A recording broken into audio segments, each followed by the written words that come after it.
নমস্কার। ক্যালকাটা ডায়ালগস থেকে মনোজ দাসের প্রীতি ও শুভেচ্ছা নিন। জাপানের প্রধানমন্ত্রী সানায়ে তাকাইচি তিনি 1 থেকে 3রা জুলাই 2026 এই 3 দিনের ভারত সফরে এসে নরেন্দ্র মোদীর সঙ্গে 16তম ভারত জাপান বার্ষিক শীর্ষ বৈঠকে অংশ নিয়েছেন।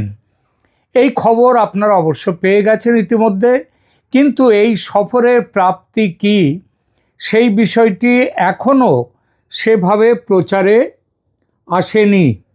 আমাদের এখনকার প্রতিবেদন এই বিষয়টি নিয়ে। এই সফরে দুই দেশ পারস্পরিক সম্পর্ককে নতুন অধ্যায়ে নিয়ে যাওয়ার কথা সরাসরিভাবে বলেছে এবং সেই লক্ষ্যে প্রচুর গুরুত্বপূর্ণ চুক্তি ও যৌথ ঘোষণা করেছে। আমরা দেখব কী ধরনের চুক্তি ও যৌথ ঘোষণা হয়েছে এবং কি তাদের তাৎপর্য। ভাবুন তো, একদিকে বিশ্বের চতুর্থ বৃহত্তম অর্থনীতি জাপান, অন্যদিকে বিশ্বের পঞ্চম ও দ্রুততম বর্ধনশীল বৃহৎ অর্থনীতির দেশ ভারত। দুই দেশের প্রধানমন্ত্রী বৈঠকে বসলেন। তারপর একে একে সই হলো আর্টিফিশিয়াল ইন্টেলিজেন্স, প্রতিরক্ষা, semiconductor, critical mineral, green energy, সরবরাহ শৃঙ্খল, এমন একগুচ্ছ চুক্তি যেগুলো শুনতে সাধারণ অর্থনৈতিক সমঝোতা মনে হলেও আন্তর্জাতিক রাজনীতির ভাষায় এগুলো আসলে ক্ষমতার নতুন মানচিত্র আঁকার সূচনা। প্রশ্ন হচ্ছে, এই চুক্তিগুলো কি শুধুই ভারত জাপানের সম্পর্ককে আরও গভীর করবে, নাকি এর মাধ্যমে চীনের বিরুদ্ধে তৈরি হচ্ছে এক নতুন অর্থনৈতিক ও প্রযুক্তিগত জোট? আর সবচেয়ে বড় প্রশ্ন, আমেরিকা কি ভারত জাপানের এসব চুক্তির জন্য খুশি হবে, নাকি ভারতের ক্রমবর্ধমান স্বাধীন অবস্থান ওয়াশিংটনের মধ্যেও তাদের মনেও নতুন হিসাব নিকাশ শুরু করাবে? আমরা আরও দেখব প্রতিবেশী দেশ বাংলাদেশে এই চুক্তির কোনো প্রভাব পড়তে পারে কি না। আজকের ভিডিওতে আমরা ধাপে ধাপে এই সমস্ত প্রশ্নের উত্তর খুঁজব। প্রথমে বলি, কেন এই সফর এত গুরুত্বপূর্ণ? অনেকে ভাবতে পারেন ভারত জাপানের মধ্যে তো আগেও সম্পর্ক ছিল, নতুন কি? আসল পরিবর্তনটা এসেছে আন্তর্জাতিক পরিস্থিতিতে। আর তারই দরুন এবারের এই সম্মেলনে যে সমস্ত চুক্তি বা সমঝোতায় এলো দুই দেশ, তাদের একটা আলাদা গুরুত্ব আছে। চীন এখন দক্ষিণ চীন সাগর থেকে শুরু করে পূর্ব চীন সাগর, তাইওয়ান প্রণালী, হিমালয়, সব জায়গাতেই নিজের প্রভাব বাড়ানোর চেষ্টা করছে। অন্যদিকে ইউক্রেন যুদ্ধ এবং পশ্চিম এশিয়ার অস্থিরতা দেখিয়ে দিয়েছে বিশ্ব অর্থনীতি কয়েকটি দেশের ওপর অতিরিক্ত নির্ভর যদি করে বিশ্বের অর্থনীতি, তাহলে পুরো শিল্প ব্যবস্থা বিপর্যস্ত হয়ে যেতে পারে। এই কারণেই এখন একটি নতুন শব্দ খুব জনপ্রিয় হয়েছে, সেটা হলো ফ্রেন্ড শোরিং। অর্থাৎ যেসব দেশকে রাজনৈতিকভাবে বিশ্বাস করা যায়, বন্ধু হিসেবে ধরে নেওয়া যায়, তাদের মধ্যে শিল্প সরবরাহ ব্যবস্থা নতুন করে এবং শক্ত করে গড়ে তোলা। ভারত এবং জাপানের এই বৈঠক মূলত হলো কিন্তু সেই লক্ষ্যে, এবং সেই গুরুত্বের জন্যই আজকে এই প্রতিবেদন আমি করতে বসলাম। সবচেয়ে গুরুত্বপূর্ণ যে চুক্তি হয়েছে দুই দেশের মধ্যে, সেটা হচ্ছে ইকোনমিক সিকিউরিটি। এই সফরের সবচেয়ে বড় ঘোষণা হলো ইকোনমিক সিকিউরিটি পার্টনারশিপ। এর অর্থ কি? আজ পৃথিবীর অধিকাংশ ইলেকট্রনিক্স শিল্প নির্ভর করে যে জিনিসগুলোর উপর হলো সেমিকন্ডাক্টর, বিরল খনিজ যেগুলো রেয়ার আর্থ ম্যাটেরিয়ালস বলে, উন্নত ব্যাটারি, উচ্চ প্রযুক্তির উপাদানের উপর। আর এই পুরো শৃঙ্খলের অনেকটাই এখন চীনের নিয়ন্ত্রণে। চীন বিশ্বের রেয়ার আর্থ প্রক্রিয়াকরণের বড় অংশ নিয়ন্ত্রণ করে। ফলে কোনো রাজনৈতিক উত্তেজনা তৈরি হলে শিল্প উৎপাদন ব্যাহত হওয়ার আশঙ্কা থাকে। ভারত ও জাপান এখন সিদ্ধান্ত নিয়েছে যে এই চীন নির্ভরতা ধীরে ধীরে কমানো হবে। ভারতের খনিজ সম্পদ, বিশাল বাজার এবং উৎপাদন সক্ষমতার সঙ্গে জাপানের প্রযুক্তি এবং বিনিয়োগ, তাদের আর্থিক শক্তি, এগুলো মিলিয়ে নতুন একটা সরবরাহ ব্যবস্থা গড়ে তোলার পরিকল্পনা নিয়েছে ভারত এবং জাপান একসাথে। এটি দীর্ঘমেয়াদে শুধু দুই দেশের জন্য নয়, বহু আন্তর্জাতিক কোম্পানির জন্যেও বিকল্প কেন্দ্র তৈরি হতে পারে। এবং এই বিকল্প কেন্দ্র তৈরি হলে ভারতে ওই সমস্ত যে আন্তর্জাতিক কোম্পানি, তারা চীন ছেড়ে ভারতে উঠে আসবে। এরপর উল্লেখ করতে হয় আর্টিফিশিয়াল ইন্টেলিজেন্স এবং সেমিকন্ডাক্টর, যা কিনা ভবিষ্যতের যুদ্ধ। আগে যুদ্ধ হতো তেল নিয়ে, এখন যুদ্ধ হচ্ছে চিপ নিয়ে। এআই চালাতে লাগে শক্তিশালী সেমিকন্ডাক্টর। জাপান এই প্রযুক্তিতে বহুদিনের অভিজ্ঞ। ভারতের শক্তি, জাপানের শক্তি হচ্ছে কি তাদের প্রযুক্তিগত অভিজ্ঞতা। ভারতের শক্তি সফটওয়্যার, ডিজিটাল অবকাঠামো এবং বিপুল সংখ্যক প্রযুক্তিবিদ। এই দুই শক্তি একত্রিত হলে নতুন এআই প্ল্যাটফর্ম, উন্নত উৎপাদন, স্বয়ংক্রিয় শিল্প এবং প্রতিরক্ষা প্রযুক্তিতে বড়সড় অগ্রগতি। এখানে আরেকটি গুরুত্বপূর্ণ বিষয় আছে। আমেরিকা চীনের কাছে উন্নত এআই চিপ রপ্তানিতে বহু সীমাবদ্ধতা আরোপ করেছে। এই পরিস্থিতিতে এআই শিল্প, এআই চিপস, এই শিল্পটা যদি ভারতে নেওয়া যায়, এই পরিস্থিতিতে ভারত জাপান যৌথ প্রযুক্তি তার উন্নয়ন এশিয়ায় নতুন ভারসাম্য তৈরি করতে পারে। এরপর উল্লেখযোগ্য হচ্ছে প্রতিরক্ষা সহযোগিতা দুদেশের, যা কিনা চীনের উদ্বেগের কারণ। এই সফরের একটা বড় প্রাপ্তি হলো প্রতিরক্ষা সহযোগিতা। দুই দেশ শুধু যৌথ সৈন্য মহড়া নয়, ভবিষ্যতে প্রতিরক্ষা সরঞ্জাম যৌথভাবে উন্নয়নের দিকেও এগোচ্ছে। এটি কেন গুরুত্বপূর্ণ? কারণ দেখুন, জাপান দ্বিতীয় বিশ্বযুদ্ধের পর দীর্ঘদিন প্রতিরক্ষা রপ্তানিতে তাদের ওপর, প্রতিরক্ষার ব্যাপারে তাদের ওপরে অনেক বাধা নিষেধ ছিল। প্রতিরক্ষা রপ্তানিতেও তাদের অত্যন্ত সংযত রাখা হয়েছিল এবং তাদের যে প্রতিরক্ষা ব্যাপারটা অনেকটা দেখে এসছে আমেরিকার বহু সৈন্য জাপানে আছে। এখন পরিস্থিতি বদলাচ্ছে। চীন পূর্ব চীন সাগরে নিয়মিত সামরিক উপস্থিতি বাড়িয়ে চলেছে। ভারত লাদাখ সীমান্তে চীনের চাপের মুখে। অর্থাৎ ভারত জাপান দুই দেশই একই কৌশলগত চাপ চীনের কাছ থেকে অনুভব করছে। এই কারণে প্রযুক্তি ভাগাভাগি এবং যৌথ প্রতিরক্ষা উন্নয়ন ভবিষ্যতে ইন্দো প্যাসিফিক অঞ্চলের নিরাপত্তা কাঠামোকে আরও শক্তিশালী করতে পারে। এসব চুক্তির চীনের ওপর সম্ভাব্য প্রভাব কি হতে পারে, এটা দেখা যাক। এটাই এই মুহূর্তের সবচেয়ে গুরুত্বপূর্ণ প্রশ্ন। চীন কি ভয় পাবে? ভয় শব্দটি নিশ্চিতভাবেই অতিরঞ্জিত, তবে উদ্বিগ্ন হওয়ার যথেষ্ট কারণ রয়েছে চীনের। কারণ যদি ভারত জাপান মিলে বিকল্প সাপ্লাই চেইন গড়ে তোলে, তাহলে বহুজাতিক সংস্থা ধীরে ধীরে উৎপাদনের একটি অংশ চীনের বাইরে সরিয়ে নিতে পারে এবং তাদের অবশ্যম্ভাবী গন্তব্য হবে ভারত। এর ফলে চীনের উৎপাদন নির্ভর অর্থনীতি প্রতিযোগিতার মুখে পড়বে। দ্বিতীয়ত, ভারত জাপান অস্ট্রেলিয়া এবং আমেরিকা এরা মিলে তো কোয়াড তৈরি করেছে।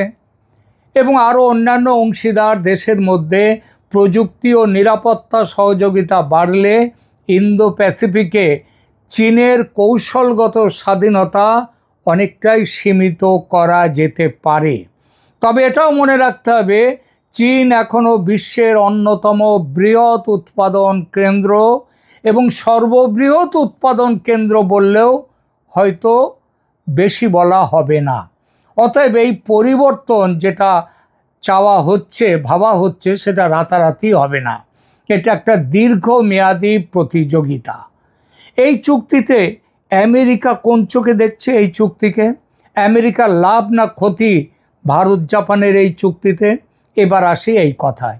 প্রথম নজরে মনে হতে পারে আমেরিকার তো খুশি হওয়ারই কথা, কারণ ওয়াশিংটন বহুদিন ধরেই চীনের বিকল্প সরবরাহ ব্যবস্থা তৈরির পক্ষে। সেই দিক থেকে ভারত জাপান সহযোগিতা আমেরিকার বৃহত্তর কৌশলের সঙ্গে সামঞ্জস্যপূর্ণ। তবে আরেকটি দিকও আছে, ভারত কখনোই কোনো সামরিক জোটের অধীনস্থ রাষ্ট্র হতে চায় না। সেটা আমেরিকারও হয়নি, রাশিয়ারও হয়নি, কারোরই হয়নি। ভারত চায় আমেরিকার সঙ্গে কাজ করবে, জাপানের সঙ্গে কাজ করবে, রাশিয়ার সঙ্গে কাজ করবে, প্রয়োজন হলে অন্য অংশীদার এমনকি চীনের সঙ্গেও নিজস্ব স্বার্থে, নিজেদের স্বার্থে সহযোগিতা করবে। অর্থাৎ ভারতের লক্ষ্য কৌশলগত স্বায়ত্ত শাসন। এই অবস্থান ভবিষ্যতে আমেরিকাকেও ভারতের সঙ্গে সমান মর্যাদার ভিত্তিতে সম্পর্ক বজায় রাখতে বাধ্য করতে পারে নয়, করবে, এবং সেটা করা শুরু হয়ে গেছে ইতিমধ্যেই। এই বাধ্য করা ব্যাপারটা আমেরিকার অহমিকায় আঘাত করতেই পারে। দেখছেন না, বাণিজ্য চুক্তি নিয়ে সারা পৃথিবীর বেশিরভাগ দেশ যখন আমেরিকার কাছে সারেন্ডার করেছে, ভারত সারেন্ডার করেনি। ভারত এখন নিজের টার্মসে চুক্তির কথা বলছে। আমাদের কথা শুনে চুক্তি করতে হবে, ভারত বলছে আমেরিকাকে, কারণ ভারতের কাছে বিকল্প বাজার আছে। আজকে ইউরোপীয় ইউনিয়নের সাথে যে চুক্তি হয়েছে ভারতের, সে সম্পর্কে বলা হয়েছে কি, ইউরোপীয় ইউনিয়নের থেকেই বলেছে মাদার অফ অল ডিলস। এর সাথে সাথে ব্রিক্সের দেশগুলো রয়েছে, ব্রিক্সের দেশের মধ্যে একের পর এক অন্যান্য দেশ আসছে। সুতরাং ভারতের কাছে বিকল্প বাজার এসে গেছে। কত টাকার চুক্তি হলো, এটা প্রশ্নটা নিশ্চয়ই আপনাদের অনেকের মাথায় এসেছে, যে ভারত জাপানের এই যে চুক্তি হলো, এর মোট আর্থিক মূল্য কত? দেখুন, সরকারি নথিতে প্রতিটা সমঝোতার আর্থিক মূল্য প্রকাশ করা হয়নি। তবে যেটা জানা গেছে, যে সরকারি চুক্তির পাশাপাশি দুই দেশের বেসরকারি সংস্থাগুলোর মধ্যে 129টি বাণিজ্যিক সমঝোতা হয়েছে। আর এর সম্ভাব্য মূল্য প্রায় 2 ট্রিলিয়ন জাপানি ইয়েন। ডলারে হিসাব করলে সেটা প্রায় দাঁড়ায় 28 থেকে 30 বিলিয়ন মার্কিন ডলার। এর সঙ্গে সরকারি অবকাঠামো, প্রযুক্তি, এআই, প্রতিরক্ষা, সাপ্লাই চেন সহযোগিতার দীর্ঘমেয়াদী প্রকল্পগুলোর মূল্য, আর্থিক মূল্য যোগ করলে আগামী কয়েক বছরে এই অংশীদারিত্বের আর্থিক পরিমাণ 2 ট্রিলিয়ন ডলার ছাপিয়ে যেতে পারে বলে অনেক বিশ্লেষকের ধারণা। অর্থাৎ এটা কেবল একটি কূটনৈতিক সফর নয়, এটা ভবিষ্যতের অর্থনীতিতে বিনিয়োগ। অর্থনীতির কথা যখন উঠল, একটা তথ্য জানা খুব দরকার, বলাটাও খুব দরকার আমার। আজ বিশ্বের সবচেয়ে বড় অর্থনীতিগুলো কোনটা? 1 নম্বরে আমেরিকা, তার জিডিপি প্রায় 30 ট্রিলিয়ন ডলার। 2 নম্বরে চীন, জিডিপি প্রায় 20 ট্রিলিয়ন ডলার। 3 নম্বরে জার্মানি, 4 নম্বরে জাপান এবং 5 নম্বরে ভারত। সবচেয়ে মজার বিষয় হচ্ছে, একসময় জাপান ছিল বিশ্বের দ্বিতীয় বৃহত্তম অর্থনীতি, এখন চীন এগিয়ে যাওয়াতে জাপান পিছিয়ে পড়েছে। আজ ভারত দ্রুত উঠে এসেছে বিশ্বের প্রথম 5-এর তালিকায়। এখন বিশ্বের চতুর্থ বৃহত্তম অর্থনীতি জাপান এবং পঞ্চম বৃহত্তম অর্থনীতি ভারত যদি প্রযুক্তি, প্রতিরক্ষা এবং শিল্প উৎপাদনে হাত মেলায়, তাহলে আন্তর্জাতিক বাজারে তার প্রভাব যে বিশাল হবে সেটা বলাই বাহুল্য। শুধু অর্থনীতি নয়, আমেরিকার সঙ্গে জাপানের সামরিক জোটে কি প্রভাব পড়বে সেটাও দেখার বিষয়। অনেকে ভাবছেন ভারতের সঙ্গে জাপানের এত ঘনিষ্ঠতা কি আমেরিকার সঙ্গে জাপানের সামরিক সম্পর্ককে দুর্বল করে দেবে। বাস্তবে এখনই এই মুহূর্তে তেমনটা বলার কোনো ভিত্তি নেই, কারণ জাপানের নিরাপত্তার মূল ভিত্তি এখনও যুক্তরাষ্ট্র জাপান যে নিরাপত্তা জোট সেইটা। জাপানে এখনও উল্লেখযোগ্য সংখ্যক মার্কিন সেনা মোতায়েন। বরং অনেক বিশ্লেষক মনে করেন ভারত জাপান সহযোগিতা বরং আমেরিকার স্বার্থ, আমেরিকার যে ইন্দো প্যাসিফিক যে কৌশল, সেই কৌশলকেই আরও শক্তিশালী করবে। তবে একটা সূক্ষ্ম পরিবর্তন অবশ্যই দেখা যেতে পারে। আগে জাপান নিরাপত্তার জন্যে পুরোপুরি আমেরিকার উপর নির্ভর করত। এখন যদি ভারতের মতো আঞ্চলিক শক্তির সঙ্গে প্রতিরক্ষা, প্রযুক্তি ও উৎপাদনে গভীর সম্পর্ক গড়ে ওঠে, তাহলে ভবিষ্যতে জাপানেরও কৌশলগত বিকল্প বাড়বে। এতে আমেরিকার সঙ্গে জোট ভাঙবে না, কিন্তু জাপান আরও আত্মনির্ভর ও বহুমুখী অংশীদারিত্বের দিকে এগোবে। বাংলাদেশের কি হবে? বাংলাদেশ কি এই চুক্তির ফলে নতুন কোনো কূটনৈতিক চাপে পড়বে? একটি গুরুত্বপূর্ণ তথ্য আপনাদের নিশ্চয়ই জানেন যে স্বাধীনতার পর থেকে বাংলাদেশের সবচেয়ে বড় দ্বিপাক্ষিক উন্নয়নের সহযোগী দেশ হচ্ছে কিন্তু জাপান। জাপান থেকে একটি রাষ্ট্র হিসেবে বাংলাদেশের সবথেকে বেশি ঋণ ওয়ার্ল্ড ব্যাংক, তারপরে এডিবি এবং তারপরে চীন নয় জাপানের কাছ থেকে বেশি ঋণ। দেখুন, বাংলাদেশের মেট্রো রেল, মাতারবাড়ি গভীর সমুদ্র বন্দর, বিভিন্ন সেতু, পদ্মা সেতু ইত্যাদি, বিদ্যুৎ প্রকল্প, এই সবের পেছনে জাপানের বিপুল ঋণ ও বিনিয়োগ রয়েছে। অন্যদিকে সাম্প্রতিক বছরগুলিতে বাংলাদেশ ও চীনের অর্থনৈতিক ও অবকাঠামোগত পরিকাঠামোগত সম্পর্ক অনেক গভীর হয়েছে। ফলে স্বাভাবিকভাবেই প্রশ্ন উঠতে শুরু করেছে, ভারত জাপান সম্পর্ক আরও ঘনিষ্ঠ হলে বাংলাদেশ কি চাপে পড়বে? এর উত্তর এতটা সরল নয় যে এক কথায় দেয়া যাবে। জাপান সাধারণত উন্নয়ন সহযোগিতাকে ভূ রাজনৈতিক প্রতিদ্বন্দ্বিতার সঙ্গে সরাসরি মেশাতে চায় না। তাই শুধুমাত্র ভারত জাপান ঘনিষ্ঠতার কারণে বাংলাদেশের ঋণ বা প্রকল্পে তাৎক্ষণিক কোনো পরিবর্তন হবে এমন প্রমাণ নেই। তবে যদি ভবিষ্যতে ঢাকা এমন কোনো নীতি গ্রহণ করে বা বড় বেশি চীন ঘনিষ্ঠ হয় এবং টোকিওর যে ইন্দো প্যাসিফিক কৌশল বা আঞ্চলিক স্থিতিশীলতার সঙ্গে যদি কোনো সংঘাত তৈরি করে, তাহলে জাপান তার বিনিয়োগ, ঋণ বা কৌশলগত অগ্রাধিকার বাংলাদেশ থেকে সরিয়ে নিতে পারে, নতুন করে মূল্যায়ন করতে পারে। অর্থাৎ বাংলাদেশের সামনে আগামী দিনে সবচেয়ে বড় চ্যালেঞ্জ হবে শুধু ভারত, চীন, আমেরিকার মধ্যে ভারসাম্য বজায় রাখাটা নয়, তাদের সঙ্গে জাপানের সঙ্গেও ভারসাম্য বজায় রাখা। প্রিয় দর্শক, আজকের পৃথিবী আর কোল্ড ওয়ারের পৃথিবী নয়। এখন আর দুটো শিবির নেই। Bharat, Japan, America, Russia, Europe, এমনকি মধ্যপ্রাচ্যের দেশগুলো পর্যন্ত একই সঙ্গে সহযোগিতা ও প্রতিযোগিতার কৌশল অনুসরণ করছে। ভারত জাপানের এই চুক্তি তাই শুধু দ্বিপাক্ষিক সম্পর্ক নয়, এটি এশিয়ার নতুন শক্তির ভারসাম্য গড়ে ওঠার একটি গুরুত্বপূর্ণ অধ্যায়। চীন এটিকে নজরে রাখবে, আমেরিকা এটিকে স্বাগত জানাবে, আর বাংলাদেশের মতো দেশগুলোর সামনে আসবে ভারসাম্য রক্ষা করার কূটনৈতিক চ্যালেঞ্জ। এই চ্যালেঞ্জ আরও জটিল হয়ে উঠবে আগামী দিনে। এই সফরের, জাপানি প্রধানমন্ত্রীর এই সফরের আসল তাৎপর্য কয়েকটা চুক্তিতে সীমাবদ্ধ নয়, বরং এটা দেখিয়ে দিল এশিয়ার শক্তির ভারসাম্য ধীরে ধীরে বদলাচ্ছে। ভারত শুধু এখন একটা বড় বাজার নয়, বরং প্রযুক্তি, প্রতিরক্ষা, উৎপাদন এবং আন্তর্জাতিক সরবরাহ ব্যবস্থার কেন্দ্র হিসেবে নিজেকে প্রতিষ্ঠিত করার চেষ্টা করছে ভারত। জাপানও বুঝেছে আগামী দশকে এশিয়ায় যদি কোনো নির্ভরযোগ্য অংশীদারের উপর বড় আকারে বিনিয়োগ করতে হয়, তাহলে তার নাম হচ্ছে ভারত। ভারতের গুরুত্ব উপেক্ষা করা যাবে না।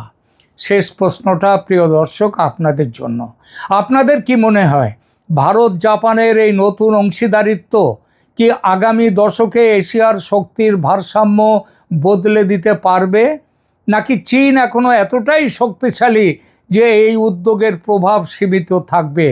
আপনার মতামত অবশ্যই কমেন্টে লিখুন। ভিডিওটি ভালো লাগলে লাইক, শেয়ার এবং চ্যানেলটি সাবস্ক্রাইব করতে ভুলবেন না। আগামী ভিডিওতে আবার দেখা হবে। ধন্যবাদ।